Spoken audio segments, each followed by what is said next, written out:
Shalom ప్రభునేసు క్రీస్తు నామంలో మీ అందరికీ శుభములను సమాధానము కలుగును గాక. This is Nehemiah from the art of Israel, Jerusalem. నిన్నటి రోజు అనగా ఆదివారం సాయంత్రం నుండి ఇక్కడ యెరూషలేంలో ఇజ్రాయెల్ దేశం అంతటా హనుక్కా పండుగ ప్రారంభం అవ్వడం జరిగింది. హనుక్కా పండుగ అంటే ఇక్కడ చాలా సందడిగా ఉండిద్ది. పిల్లలకు కూడా ఈ పండుగ చాలా ఇష్టమైన పండుగ. రోడ్ల మీద వీధి స్తంభాలన్నీ కూడా ఈ యొక్క హనుక్కా మెనోరా తోటి డెకరేట్ చేయబడతాయి. ప్రతి జంక్షన్ దగ్గర పెద్ద పెద్ద మెనోరాను నిలుపుతారు. ఆ మెనోరాను వెలిగించే సమయంలో కుటుంబం అంతా ఒక దగ్గరకు వచ్చేసి, కుటుంబంలో ఉన్న పెద్దలు, తల్లిదండ్రులు, పిల్లలు, మనవళ్ళు, మనవరాళ్ళు అందరు ఒక దగ్గర వచ్చేసి ప్రార్థనతోటి, కీర్తనలతోటి ఆ యొక్క మెనోరాను వెలిగిస్తారు. నిన్నటి రోజు సాయంత్రం అయితే మా యొక్క ఎంప్లాయర్ వాళ్ళ ఇంట్లో అయితే వాళ్ళు పాటలు పాడుతూ, నాట్యం ఆడుతూ ఆ యొక్క మెనోరాను వెలిగించడం జరిగింది. అది వెలిగించిన తరువాత సప్పర్ కి వీళ్ళు ఒక స్పెషల్ సూప్ తాగుతారు. అంతేకాదు ఒక స్పెషల్ స్వీట్ కూడా తింటారు. అది ఏంటి అనేది నేను మీకు నెక్స్ట్ వీడియోలో ఎక్స్ప్లెయిన్ చేయడానికి ప్రయత్నం చేస్తాను, లేదా దాని గురించి ఒక షార్ట్ అయినా చేస్తాను. జర్మనీ దేశంలో ఆ యొక్క హాలోకాస్ట్ సమయంలో హిట్లర్ ఏమని ఆలోచించాడు? భూమి మీద యూదులు లేకుండా వారిని కంప్లీట్ గా వైప్ అవుట్ చేయాలి అని ప్రయత్నం చేశాడు. అలా వాడు పన్నాగాలు పండుతున్న సమయంలో ఈ యొక్క హనుక్కా పండుగ వచ్చింది. ఆ సమయంలో ఒక యూదుల కుటుంబము వారి యొక్క ఇంటిలోని కిటికీ గుండా బయటికి చూస్తే అక్కడ పెద్ద ఈ యొక్క నాజీ ఫ్లాగ్ ఉంది, ఈ యొక్క హిట్లర్ ఫ్లాగ్ ఉంది. దానికి ఎదురుగానే ఆ కిటికీ లోపల ఆ వీధిలో వస్తూ పోతున్న వారందరికీ కనపడేలాగా ఈ యొక్క హనుక్కా మెనోరాని పెట్టి క్యాండిల్స్ వెలిగివ్వడం జరిగింది. అటు తర్వాత ఈ యొక్క హిట్లర్ ఆ యొక్క హాలోకాస్ట్ ద్వారా కొన్ని లక్షల మంది యూదులను ఘోరంగా హత్య చేయడం జరిగింది. కానీ ఇప్పుడు చూస్తే ఆ హిట్లరు అంతమైపోయాడు, వాడి జెండా అంతమైపోయింది, కానీ ఈ యొక్క మెనోరా మాత్రము ఇప్పటికీ వెలుగుతూనే ఉన్నది. సేమ్ అదే హిట్లర్ వంటి క్రీస్తు విరోధి వంటి ఆత్మచేత నింపబడిన కొందరు నిన్నటి రోజు ఆస్ట్రేలియా దేశంలోని సిడ్నీ నగరం దగ్గర ఉన్న ఒక సముద్రపు ఆ బీచ్ లో జరుగుతున్న ఈ యొక్క హనుక్కా సెలబ్రేషన్స్ మీద తీవ్రవాదులు ఘోరంగా అటాక్ చేయడం జరిగింది. ఆ తీవ్రవాదులు ఇద్దరు ఒకే కుటుంబానికి చెందిన వారు, తండ్రి కొడుకులే. వారిరువురికి ఇతర తీవ్రవాద దేశాలతోటి వారికి ఎంతో సత్సంబంధాలు ఉన్నాయి. 2000కు పైగా యూదులు మాత్రమే కాదు గాని యూదుల యొక్క ఆహ్వానాన్ని అందుకొని యూదులకు సపోర్ట్ చేయడానికి వచ్చిన అనేకుల మీద వీరు కాల్పులు జరపడం జరిగింది. ఆ కాల్పులలో అక్కడికక్కడికే 16 మంది మరణించారు. 30 నుండి 40 మందికి పైగా తీవ్ర గాయాలైపోయాయి. కానీ కాల్పులు జరుపుతున్న ఒక వ్యక్తిని మాత్రము మరో వ్యక్తి అద్భుతంగా ఒక హీరో వలె అతనిని అడ్డగించి అతని చేతిలోని గన్ను లాక్కోవడం జరిగింది. దయచేసి గమనించండి, ఎందుకు ఈ యొక్క హనుక్కా సెలబ్రేషన్స్ మీద ఆ దాడి జరిగింది? యూదులందరూ సంతోషంగా వారి పండుగను జ్ఞాపకం చేసుకుంటూ, ఆ దేవాలయం తిరిగి ప్రతిష్ఠింపబడిన దాన్ని జ్ఞాపకం చేసుకుంటూ, మెస్సయ్య రాబోయే సమయంలో తిరిగి కట్టబడబోయే ఆ యొక్క 3వ మందిరాన్ని జ్ఞాపకం చేసుకుంటూ వారు ప్రత్యేక ప్రార్థనలు నిర్వహించుకుంటూ ఉన్నప్పుడు ఆ ప్రార్థనల ద్వారా ఎవరికి సమస్య ఉంటది? ఆ ప్రార్థనల ద్వారా ఎవరికి అడ్డంకిగా ఉంటది?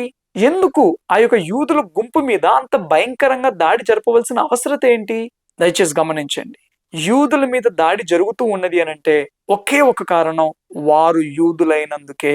యూదుల ఎడల కొన్ని ప్రపంచ దేశాలకు ఉన్న వ్యతిరేకత అనేది అది పొలిటికల్ ఇష్యూ కాదు, అది కేవలం ఏదో జియోగ్రాఫికల్ ఇష్యూ కాదు, అది ఒక ఆత్మీయ యుద్ధం.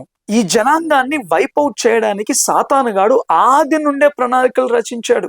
మోషే కాలంలో పురుషులందరినీ చంపాలని చూశాడు. అటు తర్వాత పాత నిబంధనలో కూడా అనేక మంది రాజులు యూదులను కంప్లీట్ గా వైపౌట్ చేయడానికి ప్రయత్నం చేశారు. ఈవెన్ నేను మొన్న వీడియో చేశాను కదా, ఆ యొక్క 400 సైలెంట్ పీరియడ్ లో కూడా యూదులను అతి కిరాతకంగా బాధ పెట్టారు. ఈవెన్ నూతన నిబంధనలో కూడా హిట్లర్ వంటి వారు యూదులను కంప్లీట్ గా ఈ భూమి మీద లేకుండా చేయాలని ప్రయత్నం చేశాడు.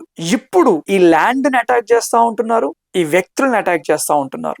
దీని వెనకాల ఒక స్పిరిట్ పనిచేస్తా ఉంది. ఎందుకు అనంటే యూదుల ఎడల 1000 ఏళ్ల పరిపాలనలో కూడా దేవుడు ఒక అద్భుతమైన ప్రణాళికను కలిగి ఉన్నాడు.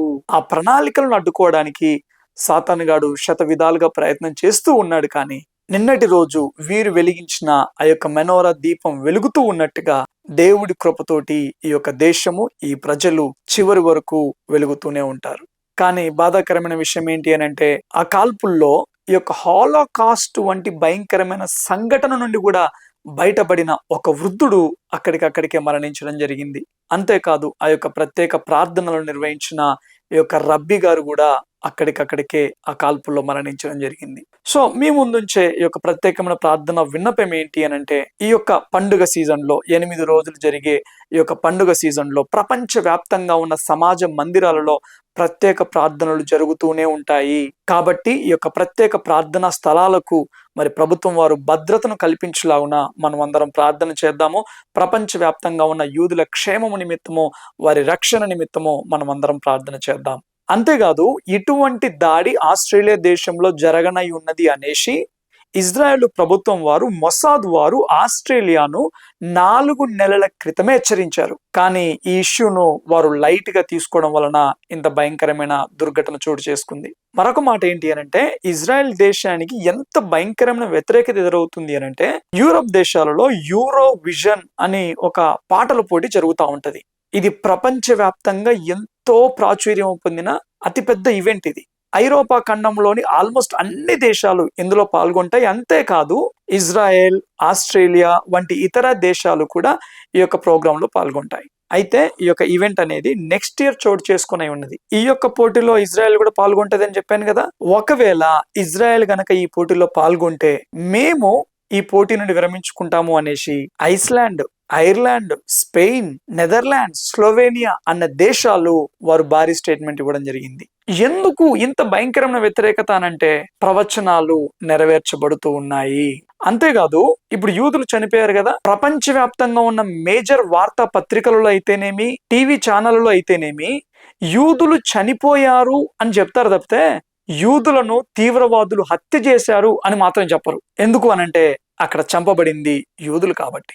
సో దయచేసి సంఘం కూడా అర్థం చేసుకోవాల్సింది ఏంటి అని అంటే, అన్ని జనుల కాలము సంపూర్ణమయ్యే రోజుల్లో ఉన్నాం కాబట్టి యూదుల మధ్య, సంఘము మధ్య దేవుడు ఒక బ్రిడ్జ్ ని బిల్డ్ చేసే రోజుల్లో మనం ఉన్నాం కాబట్టి యూదుల క్షేమము నిమిత్తము, అన్నిటికంటే ముఖ్యంగా వారి మనోనేత్రాలు తెరవబడి వారు రక్షణను పొందుకొనులాగున, రానయ్యున్న రోజుల కొరకు వారు సిద్ధపరచబడులాగున మనం అందరం ప్రార్థన చేద్దాం. అంతేకాదు, నెక్స్ట్ వీడియోస్ లో నేను క్రిస్మస్ గురించి తెలియజేయబోతా ఉంటున్నాను.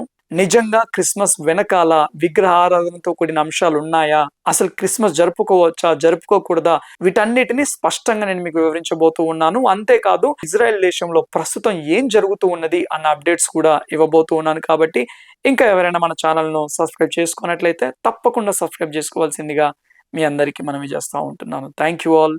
God bless you.